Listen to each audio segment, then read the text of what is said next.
Hello. I would like to take this opportunity to share some ideas related to practice and also progressions.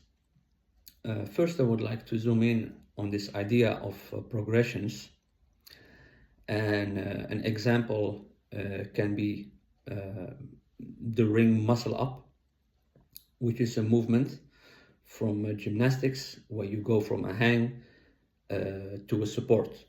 And for the ring muscle up, you should first know how to perform a chin up, and you should also know how to perform a dip, and then you learn how to grab the rings in a specific way, which is called the false grip, and then you should learn the transition and all this type of things you should go through, and then you will get the ring muscle up.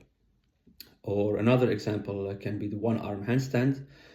Before you achieve it, you start with the two arm handstand, and then you learn how to hold it, for example, for a long time, for 1 minute or even 2 minutes. Excuse me.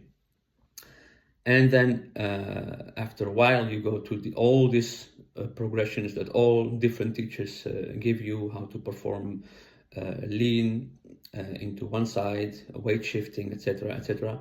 And then you eventually reach this end goal, which is the one arm handstand. And this is fine, and this way you can learn stuff along the way, etc., etc. But I want to propose an idea that puts some light on some aspect that I see is not put out there a lot. And this is the idea that a progression, for example, a wall handstand, is an exercise in itself. Which means even the most of advanced acrobats that perform in a very high level circus, they still do wall handstands. And then it would be weird if I go to a circus acrobat like this and ask him, "Hey, are you working towards the one arm handstand?" Well, if he says yes, he already can do a one arm handstand. And if he says no, then why are you doing the wall handstand? Well, because the truth is he can even improve at the wall handstand.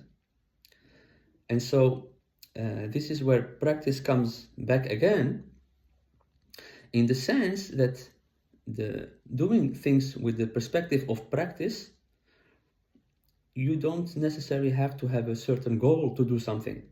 For example, I can do push-ups, but I still want to do push-ups.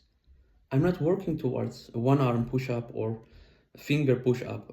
My practice for this day is the push-up, and I'm not working towards anything. This idea is not out there a lot, because I get asked this a lot when I train, and I do, for example, an assisted one-arm chin-up. And then people ask me, "Hey, cool, are you working towards the one-arm chin-up?" This comes from this idea that we always are working towards something. And this is a very weird thing that we go through, because this way, if you really think about it, your life, what are you working towards to? Yeah, you're going to die.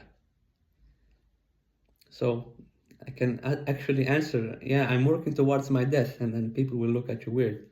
But think about this, that this working towards something works until a certain point, and then it doesn't work anymore. So we should find a way to appreciate what we are doing at that moment without any specific goal in mind. Bye.